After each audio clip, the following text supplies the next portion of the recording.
और आपने ये आज जो डिसीजन लिया है कि आप सिविल सर्विसेज में आने के लिए आपने पहला कदम उठाया है यहाँ पर इंस्टीट्यूट में आकर और इस सेमिनार का पार्ट बन के, तो जैसा विजय सर ने कहा आप बधाई के पात्र हैं, तो वो तो हैं ही आप। और उसके अलावा जो है, जैसा विजय सर ने आपको बताया कि इसमें प्रक्रिया मायने रखती है, प्रोसेस। और प्रोसेस में क्या करना है, बहुत सरल से स्टेप्स हैं। जैसा विजय सर ने बताया कि सिलेबस है, सिलेबस में जो लिखी है चीजें, वो चीजें आपको पढ़नी है। आपको जर्नलिस्ट बनना है हर सिलेबस में, हर सब्जेक्ट में। बहुत सारे सब्जेक्ट हैं, पर किसी भी सब्जेक्ट में आपको पीएचडी नहीं करनी, आपको डीप में किसी में भी ज्यादा नहीं घुसना है। जितना सिलेबस में दिया है उतना आपको पढ़ना है। यहाँ सभी स्ट्रीम्स के स्टूडेंट्स होंगे, साइंस के भी होंगे, आर्ट्स के भी होंगे, ह्यूमैनिटीज के हैं स्टूडेंट्स, सब तरह के स्टूडेंट्स हैं, कॉमर्स वाले स्टूडेंट्स भी होंगे। और उनके मन में ये डाउट होगा, जैसे कॉमर्स वाले स्टूडेंट्स और साइंस वाले स्टूडेंट्स के मन में ये हो सकता है, ये डाउट हो मैं हिस्ट्री कर पाऊंगा कि नहीं कर पाऊंगा। और जिनके पास हिस्ट्री रहा हो, आर्ट्स के सब्जेक्ट रहे हो, उनके मन में ये डाउट हो सकता है मैं साइंस कर पाऊंगा कि नहीं कर पाऊंगा। तो सबको सब कुछ नहीं आता, पर यहाँ जब आप तैयारी शुरू करते हो तो जो बेसिक सब्जेक्ट्स आपके सिलेबस में हैं वो धीरे धीरे आपको आ ही जाते हैं, और इतना आ जाते हैं कि आपको आरएएस में सिलेक्शन दिला दे। तो आपको इस चीज से बिल्कुल नहीं घबराना कि आप किस स्ट्रीम से हो, क्या आपके पास ग्रेजुएशन के टाइम पे था सब्जेक्ट, या कई बार ऐसा होता है कि ग्रेजुएशन के टाइम पे आपके जो रिजल्ट्स होते हैं या आपकी जो परसेंटेज होती है वो बहुत ज्यादा हाई नहीं होती।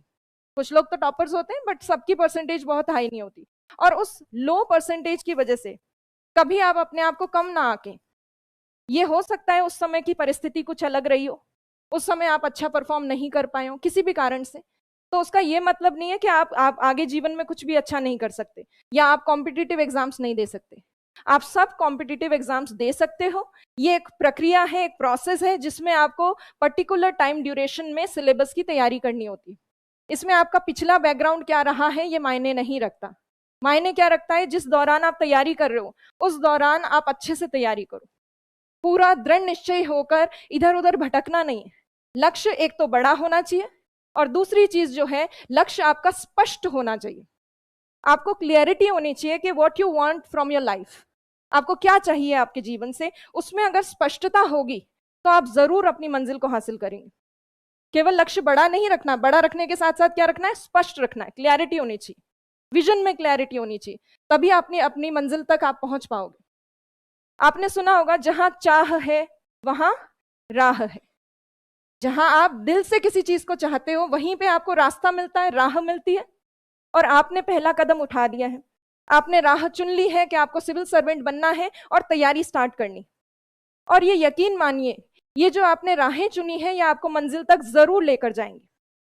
टाइम जरूर लग सकता है, पर आपको ये मंजिल तक जरूर पहुंचाएंगे। जैसा एक कोटेशन है कि ये राहें जो हैं, ये राहें मंजिल तक ले ही जाएंगी, हौसला रखो। ये राहें मंजिल तक ले ही जाएंगी, हौसला रखो। कभी सुना है अंधेरों ने सवेरों को ना होने दिया हो? क्या अंधेरा कभी सवेरे को होने से रोक सकता है? नहीं रोक सकता। इसीलिए अगर आप पूरा दृढ़ निश्चय होकर तैयारी करें तो कोई भी आपको सफलता प्राप्त करने से रोक नहीं सकता। अभी बहुत से आलोचक होंगे आपके जीवन में, बहुत से लोग, रिश्तेदार, फ्रेंड्स, कि तुम क्या करने निकले हो, तुम्हें नहीं पता कितना कंपटीशन है, क्या तुम इस कंपटीशन को बीट कर पाओगे, तुम क्या सेलेक्ट हो पाओगे। हमारे मन में ये बहुत सारे डाउट्स होते हैं, हर किसी के मन में होते हैं। और जब दूसरे आसपास के लोग हम पे शक करते हैं या हमारी जो काबिलियत है उसको पहचानते नहीं है, तब हम भी थोड़े बहुत कई बार घबरा जाते हैं। पर आपको उससे घबराना नहीं। सबसे पहली चीज जो आपको याद रखनी है वो ये याद रखनी है कि अगर आप खुद अपने आप पे भरोसा नहीं करोगे तो दुनिया आप पे कभी भरोसा नहीं करेगी। पहले आपको खुद पे इतना भरोसा होना चाहिए कि आसपास के लोग आपके खिलाफ कुछ भी बोले, आपकी कितनी भी आलोचना करें, आपकी तैयारी के दौरान बहुत कुछ होगा। आप घर जाओगे छुट्टियों में या इधर उधर जब जाओगे तो लोग कहेंगे ओहो 1 साल हो गया तैयारी कर रहा है अभी तक कुछ नहीं हुआ। तो रिजल्ट इतना जल्दी नहीं मिलता, किसी को भी नहीं मिलता रिजल्ट इतना जल्दी। तो रिजल्ट के लिए आपको कड़ी मेहनत करनी पड़ती है, थोड़ा सब्र रखना पड़ता है, धैर्य रखना पड़ता है, तब जाके आपको रिजल्ट मिलता है। और एक व्यक्ति अपनी काबिलियत खुद ही पहचान के आगे बढ़ता है। अगर वो खुद अपनी काबिलियत नहीं पहचानेगा तो दुनिया उसकी काबिलियत को कभी पहचान पाएगी, कभी उसकी वैल्यू होगी जीवन में? हमारी वैल्यू हम खुद करेंगे तभी तो दूसरे लोग हमारी वैल्यू करेंगे। एक कहानी सुनाती हूँ आपको छोटी सी, एक पिता और पुत्र की कहानी। एक पिता थे, उनके पास उनका पुत्र आकर पूछता है कि पिताजी मेरा मूल्य क्या है? मेरी काबिलियत क्या है, क्या आप मुझे बता सकते हैं मैं क्या करूं जीवन में। तो पिताजी उसको समझाने के लिए उसको एक पत्थर दिया पिताजी ने, और पत्थर देकर कहा कि बेटा ये पत्थर लेके तुम बाजार जाओ और बाजार में जाकर इस पत्थर को बेचो, और बेचते समय तुम्हें एक चीज का ध्यान रखना है कि तुम्हें बोलना कुछ नहीं, जो भी तुम्हें इस पत्थर का मूल्य पूछे उसके सामने बस आप ये 2 उंगलियां जाकर उसको दिखा दोगे। कोई भी आपसे पत्थर का मूल्य पूछे आपको सिर्फ ये 2 उंगली दिखानी। वो बाजार जाता है बच्चा, बाजार में जाकर उसे एक महिला जो है पत्थर खरीदने आती है, वो पूछती है इसका मूल्य क्या है, वो बच्चा बस 2 उंगलियां जो है अपनी दिखाता है। तो महिला जो है उस 2 से अंदाजा लगाती है क्या 200 रुपए का पत्थर है। तो महिला ने उसका अंदाजा लगाया कि चलो ये 200 रुपए का पत्थर है। वो बच्चा वापस भागकर पिताजी के पास गया और बोला पिताजी बाजार में किसी महिला ने इस पत्थर के दाम लगाए 200 रुपए। फिर पिताजी ने कहा अच्छा इसी पत्थर को लेकर तुम म्यूजियम जाओ, संग्रहालय जो होता है वहां जाओ। म्यूजियम गया वो बच्चा, म्यूजियम जाने पर उससे पूछा गया कि अच्छा ये पत्थर कितने में बेच रहे हो। उसने वापस 2 उंगलियां दिखाई, और 2 उंगलियां दिखाने पर म्यूजियम वाला जो व्यक्ति था उसने कहा अच्छा क्या ये पत्थर 20,000 का है, क्योंकि म्यूजियम में संग्रहालय में जो चीजें बेचने आते हैं वो महंगी होती है। तो उन्होंने कहा क्या ये पत्थर 20,000 का है। तो वो वापस गया बच्चा भागते हुए अपने पिताजी के पास और बोला कि पिताजी अब इस पत्थर के मूल्य जो है म्यूजियम के अंदर 20,000 रुपए लगाया गया है। फिर उसके पिताजी ने कहा अब ऐसा करो तुम बहुमूल्य पत्थर वाला जो व्यक्ति है, पत्थर खरीदने वाला जो व्यक्ति है उसके पास जाओ।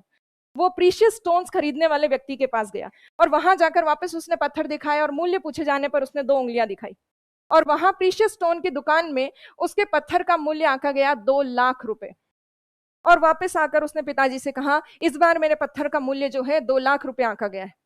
तो आपने देखा वो सेम पत्थर था, बाजार में उसका मूल्य अलग था, म्यूजियम में उसका मूल्य अलग था, और बहुमूल्य पत्थर की दुकान पर उसका मूल्य अलग था। तो अलग अलग स्थानों पर अलग अलग मूल्य हो सकते हैं। आपकी वैल्यू डिपेंड करती है कि आप किस स्थान पर जाकर अपने आप को रखते हो। आप खुद अगर किसी निचले स्थान पर जाकर सेटल हो जाओगे, जीवन में कोई लक्ष्य बड़ा नहीं रखोगे, तो आपका कीमत, आपकी वैल्यू केवल क्या रह जाएगी, उसी निचले स्थान तक रह जाएगी। और अगर कोई बड़ा लक्ष्य बनाकर, बड़ा एम करके आप कोई बड़ी चीज टारगेट करोगे और अपने आप को किसी बड़े ओहदे पर या बड़ी पोस्ट पर सोचोगे, तो आपका मूल्य भी बढ़ जाएगा। Your value depends on the place where you place yourself. जिस स्थान पर आप अपने आप को रखते हैं वो स्थान निर्धारित करता है कि आपकी कीमत क्या है। तो आपने सबसे बड़ी चीज जो आज की है, अपने जीवन में ये फैसला किया है कि सिविल सर्विसेज में जाना है, आरएएस बनना है, जो राजस्थान की सर्वश्रेष्ठ, सर्व सम्मानित जो सेवाएं हैं उनमें आप आना चाहते हो।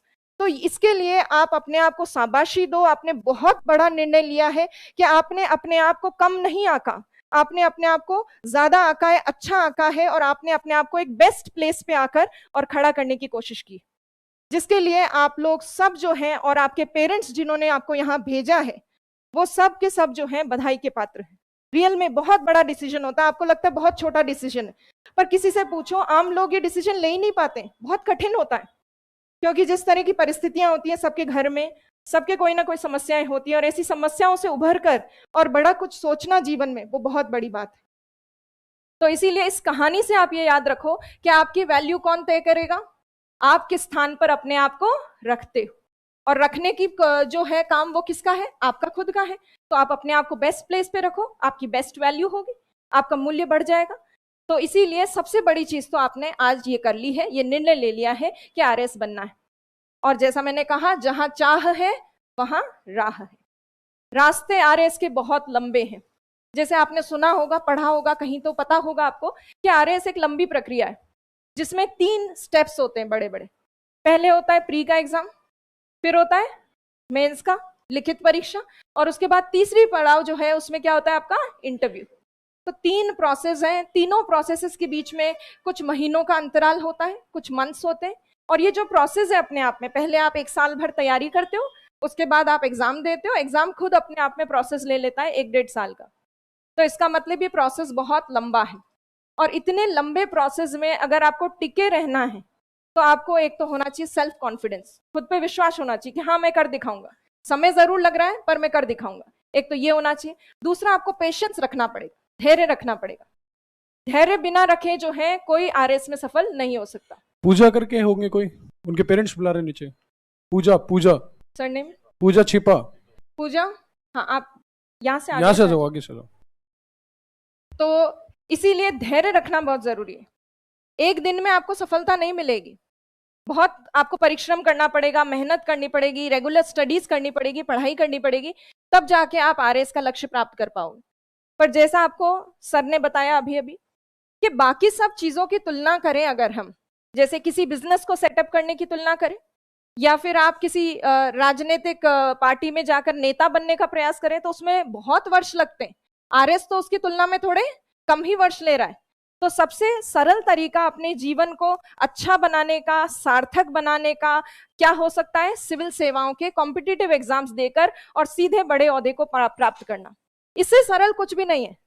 आपको सिर्फ एक एग्जाम देना है, एग्जाम पास करना है, उसमें टॉप किया तो आपको सर्वश्रेष्ठ जो आपकी ये है सर्विसेज, उसमें आपको पोस्टिंग मिल जाएगी।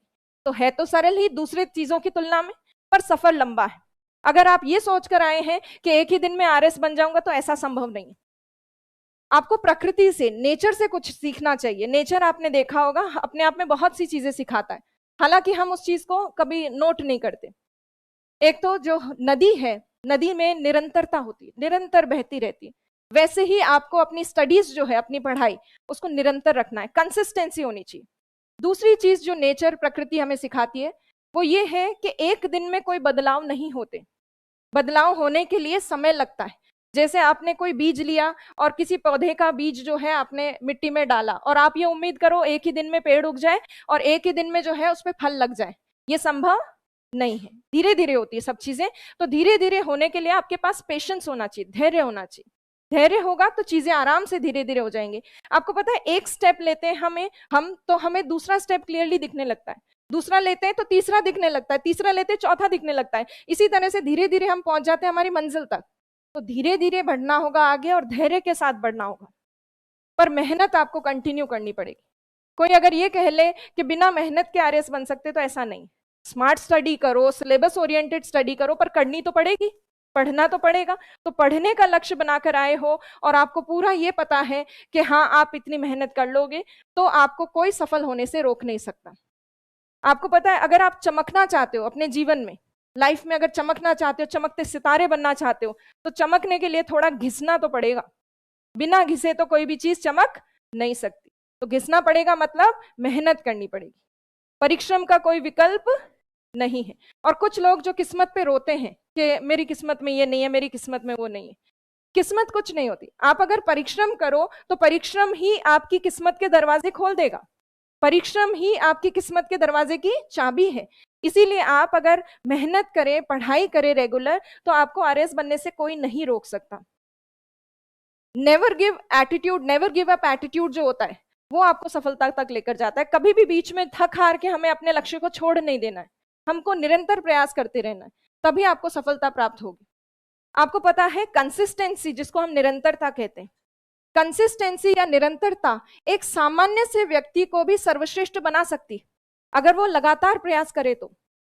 कंसिस्टेंसी कैन कन्वर्ट और ट्रांसफॉर्म एवरेज इनटू एक्सीलेंट। कोई भी एवरेज चीज को एक्सीलेंट बनाया जा सकता है कंसिस्टेंसी से। आपने एक बहुत सामान्य सा, एक बहुत कॉमन दोहा सुना होगा, करत करत अभ्यास जड़मति होत सुजान, रस्सी आवत जात है सिल पर करत निशान। तो सोचिए, रस्सी भी अगर पत्थर के ऊपर निशान कर सकती है लगातार, अगर वो चले उस पत्थर के ऊपर।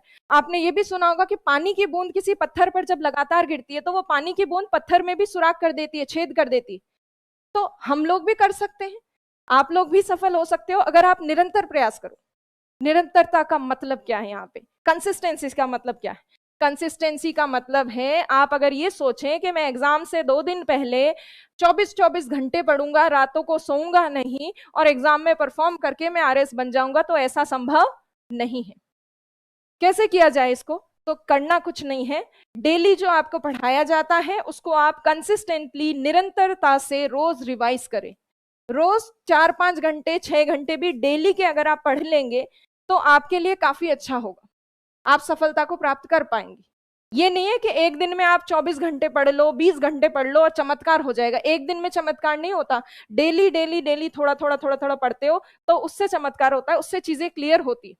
और कई बार ऐसा होता है कि कोई कॉन्सेप्ट जो आज आपने पढ़ा, आप थोड़ा सा उस पर विचार करते हो, उसको रिवाइज करते हो, 2 दिन बाद दोबारा उसको रिवाइज करते हो। कभी आपने ऐसा नोटिस किया है कभी भी पढ़ाई करते वक्त कि एक किताब को जब हम सेकेंड टाइम पढ़ते हैं, दूसरी बार थोड़ा ज्यादा अच्छे से समझ में आती, तीसरी बार पढ़ते हैं तो उसमें कोई नया पहलू हमारे सामने आता है जो हमें फर्स्ट रीडिंग में नहीं समझ में आया था। तो अगर आप कंटिन्यूअसली रेगुलर स्टडीज करोगे, एक ही चीज को 10 बार रिवाइज करोगे बजाय के 10 चीजों को एक एक बार रिवाइज करने के, तो आप आसानी से सफल हो पाओगे। एक चीज को 10 बार पढ़ना है बजाय के 10 चीजों को एक एक बार पढ़ने के, क्योंकि एक चीज को 10 बार पढ़ने से वो हमें ज्यादा अच्छे से समझ में आती है। कॉन्सेप्ट्स अगर क्लियर है आपको, कई सारे सब्जेक्ट्स ऐसे हैं जो कॉन्सेप्ट पे बेस्ड है, जिनके अंदर आपको अगर उसकी मूल अवधारणा, बेसिक कॉन्सेप्ट्स वगैरह पता है तो आप आराम से एग्जाम में उसको क्लियर कर सकते हो सब्जेक्ट को, उसमें रटने की भी जरूरत नहीं होती। कुछ सब्जेक्ट्स ऐसे होते हैं ना समझने वाले, अंडरस्टैंडिंग बेस्ड, उनको आप एग्जाम में आराम से डील कर सकते हो।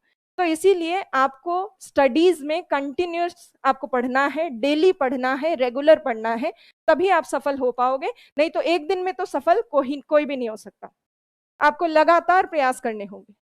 दूसरी चीज, आरएस में आप लोगों को पता है कि 4 पेपर्स होते हैं मेंस के सिलेबस में। प्री में तो होता है आपका एक general objective type question paper होता है, मतलब जिसमें वस्तुनिष्ठ प्रश्न पत्र होता है, जिसमें 4 ऑप्शन में से आपको सेलेक्ट करना होता है। और प्री में आपको केवल क्या करना होता है, क्वालिफाइंग मार्क्स लाने होते हैं, उसमें टॉप नहीं होता, उसमें आपको केवल क्वालिफाई करना है।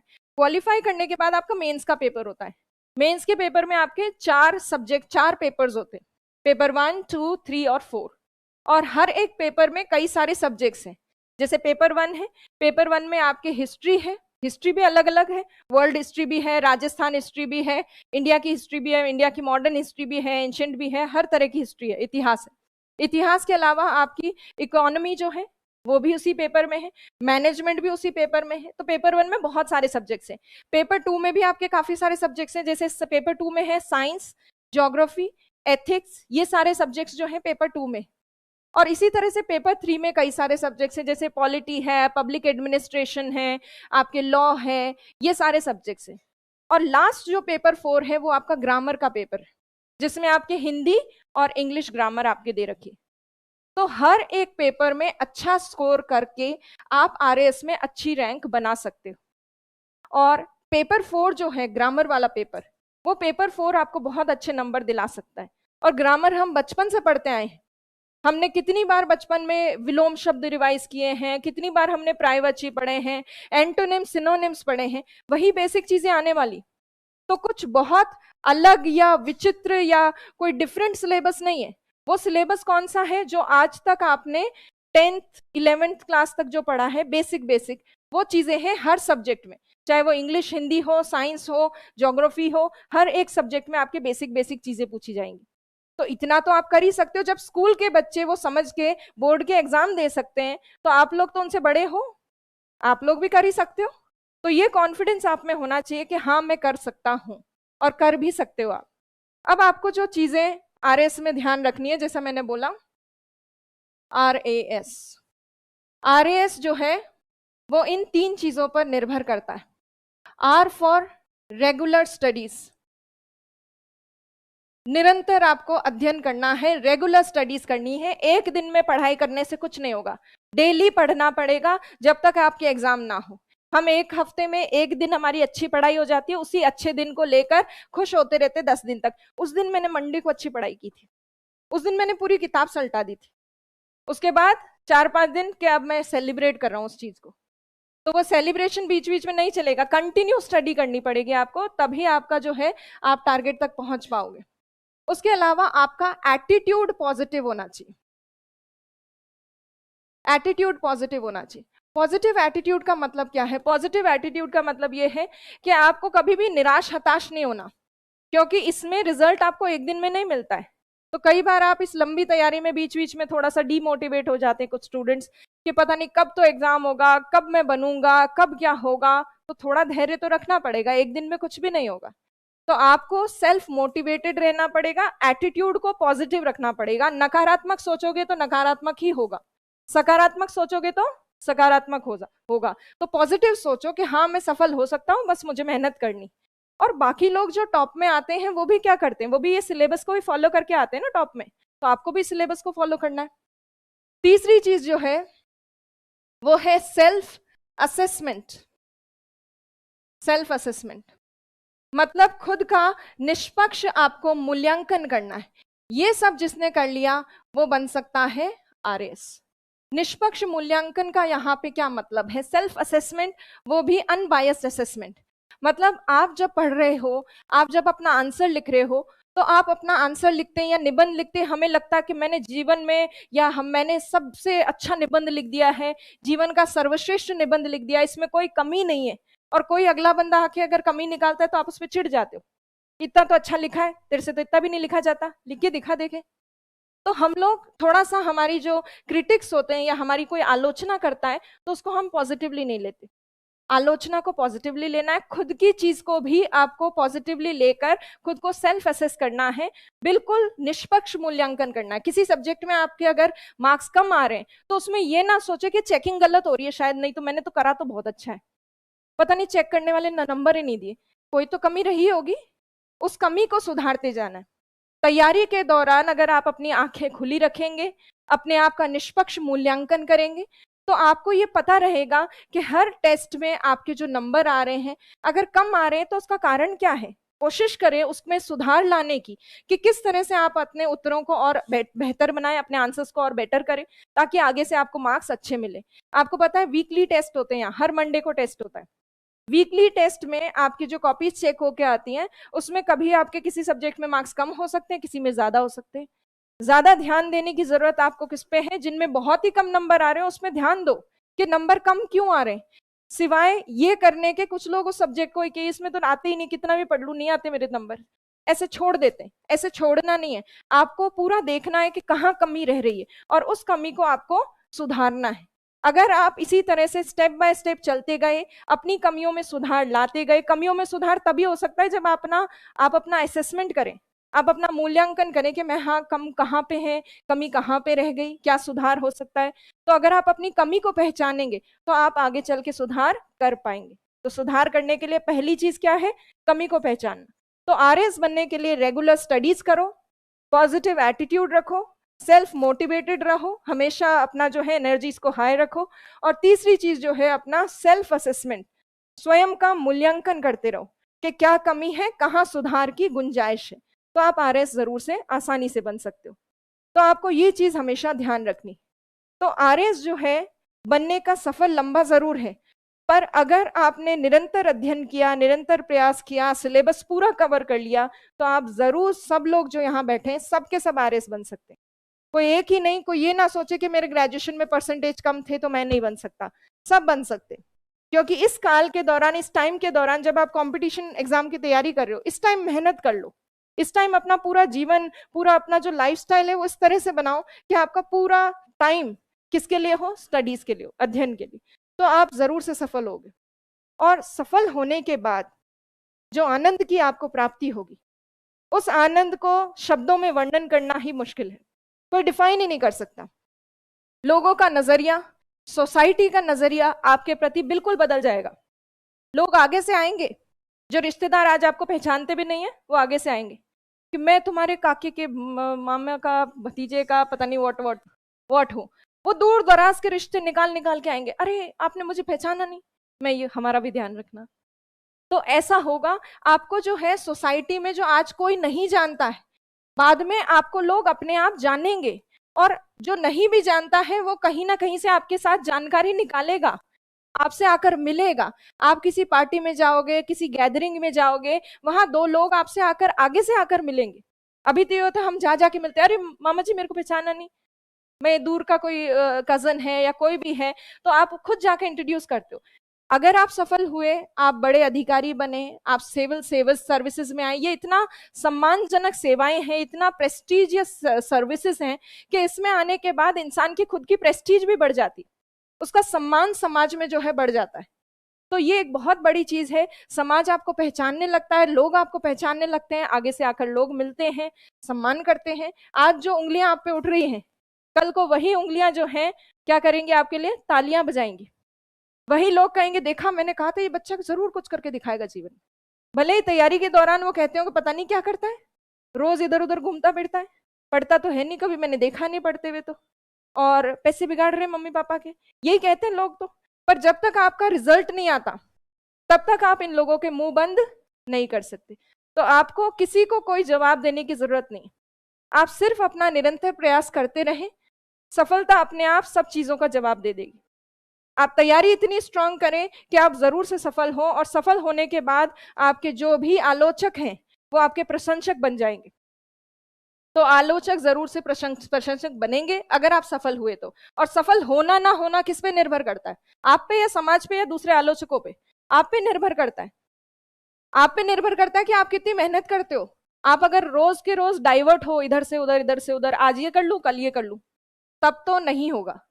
दो नाव में कोई भी सवार होके नहीं चल सकता, और दरिया दो नाव में सवार होके पार नहीं किया जा सकता। अगर दरिया पार करना है तो एक ही नाव पे सवार होना पड़ेगा, लक्ष्य स्पष्ट रखना पड़ेगा, तभी आप सफल हो सकते हो, वरना आपको मुश्किल होगी। आगे आने वाले सेशन में आपका क्वेश्चन आंसर सेशन भी होगा।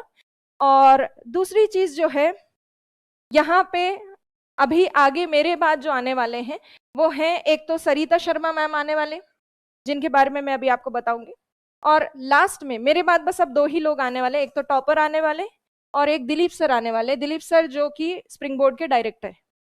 तो दो लोग और हैं, उनकी और बातें आप सुन लीजिए, आपको उनसे एक्सपीरियंस उनके माध्यम से आपको मिलेगा। अब ये सब चीजें जो हैं, विजय सर ने काफी कुछ बता दिया, मैंने काफी कुछ बता दिया। आगे आप आओगे, स्प्रिंग बोर्ड ज्वाइन करोगे, तो आगे धीरे धीरे जैसे जैसे आपकी क्लासेस चलेंगे आपको चीजें समझ में आने लगेंगी। और आरएस की तैयारी करना अपने आप में एक बहुत ही अच्छा एक्सपीरियंस है लाइफ का। सिविल सर्विसेज, चाहे वो यूपीएससी हो चाहे आरपीएससी हो, इनकी तैयारी करने से ही हमारा माइंडसेट इतना ब्रॉड हो जाता है, हमें इतनी सारी चीजें समझ में आने लगती है। वही अपने आप में एक बड़ी उपलब्धि है, और सफलता भी जरूर मिलेगी अगर निरंतर प्रयास आपके रहेंगे तो। अब देखिए सरिता मैम जो आने वाली है नेक्स्ट, सरिता मैम के बारे में थोड़ा सा मैं इंट्रोडक्शन देती हूँ। सरिता मैम ने आरएस 2013 क्लियर किया, आरएस 2016 भी क्लियर किया। पर होता यह है कि कभी कभी जो है रैंक उतना अच्छी नहीं बनती है, तो सबॉर्डिनेट सर्विसेज मिल जाती है। तो उनका आरएस में सिलेक्शन हुआ दोनों बार, 13 में और 16 में, पर उनको मिली सबॉर्डिनेट सर्विसेज। उन्होंने ज्वाइन किया सबॉर्डिनेट सर्विसेज को, पर उन्होंने अपनी पढ़ाई नहीं छोड़ी। उन्होंने आगे 2018 का जो आरएस का एग्जाम हुआ उसको भी दिया, और 2018 का जब एग्जाम दिया उन्होंने, तो उसमें उनकी रैंक बनी 21वीं रैंक बनी, जो कि एक टॉपर लिस्ट में है। और 21वीं रैंक बनने के कारण उनको जो है अब राजस्थान एडमिनिस्ट्रेटिव सर्विसेज मतलब एसडीएम की जो पोस्ट है वो उनको मिल चुकी। अभी वो जयपुर में ट्रेनिंग के दौरान यहाँ जयपुर में आए हुए हैं। तो ये हमारा सौभाग्य है कि ट्रेनिंग के दौरान वो जयपुर आए हुए हैं और हमारे साथ मुलाकात कर सकते हैं, मिल सकते हैं। अब आप सोचिए सरिता जी, जिन्होंने 2013 में भी दिया एग्जाम, 16 में भी दिया, अगर वो 13 और 16 के एग्जाम से ही, उसके रिजल्ट से ही संतुष्ट होकर वहां रुक जाती, तो क्या कभी वो एसडीएम बन पाती, या 21वीं रैंक कभी प्राप्त कर पाती, इतने बड़े ओहदे पर या पोस्ट पर वो पहुंच पाती? नहीं। तो इसीलिए थोड़ा सा दृढ़ संकल्प होना चाहिए, मतलब आपका निर्णय जो है वो ऐसे डगमग ना हो। अगर क्लियर होगा लक्ष्य तो आप जरूर देर सवेर ही सही पर पहुंचोगे जरूर मंजिल तक। जैसे सरिता मैम पहुंची हैं, 21वीं रैंक बनी है इनकी, तो ये बहुत बड़ी बात है कि इतनी बार एग्जाम देना, उसके लिए बहुत पेशेंस रखना पड़ता है। एक दो बार एग्जाम देते हैं इंसान हार जाता है। और आपको पता है, जब दूसरी तरफ, एक तरफ तो तैयारी चल रही होती, दूसरी तरफ महिलाओं की और गर्ल्स की लाइफ में दूसरी चीजें भी चलने लग जाती। पेरेंट्स शादी करवा देते हैं, तो इसी दौरान उनकी शादी भी हो गई सरिता मैम की। शादी के साथ साथ इसी तैयारी के दौरान उनके जो है बेबी भी हो गया। तो सोचिए किस तरह की परिस्थितियों में इंसान उससे भी लड़कर और उस दौरान भी तैयारी करके अगर वो टॉप कर रहा है तो कितनी बड़ी बात है। आपको पता है कितनी सारी जिम्मेदारियां आ जाती है शादी के बाद, और बच्चे के बाद तो और भी ज्यादा जिम्मेदारियां आ जाती है। उन सब जिम्मेदारियों के साथ साथ उन्होंने तैयारी की है, और तैयारी के बाद जो है उन्होंने इतनी अच्छी रैंक पे सिलेक्शन प्राप्त किया। आप खुद के बारे में सोचो, आपकी परिस्थिति काफी बेटर है। अभी आप में से कई लोगों की जिम्मेदारियां होंगी, पर आप में से कई लोग ऐसे हैं जो अभी भी बस ग्रेजुएशन करके आए, आपके ऊपर कोई बहुत बड़ा लोड नहीं है, आपकी कोई बहुत बड़ी रिस्पॉन्सिबिलिटीज नहीं है, अभी आपका सिर्फ एक काम है, पढ़ना। तो ये तो कर ही सकते हैं हम ईमानदारी से। कई लोग जॉब के साथ तैयारी करते हैं, आप लोगों को कम से कम, कई लोगों को ये तो नहीं करना ना, पूरा कंप्लीटली स्टडीज पे ही ओरिएंटेड रहना है। तो जो केवल पढ़ाई कर रहे हैं उनको तो और जज्बा स्ट्रांग होना चाहिए, क्योंकि मेरे को तो केवल पढ़ना ही तो है, एक ही तो काम है, वो तो मैं ढंग से कर सकता हूँ, कर सकते हो ना? तो चलिए, अभी जो है आपका ज्यादा समय ना लेते हुए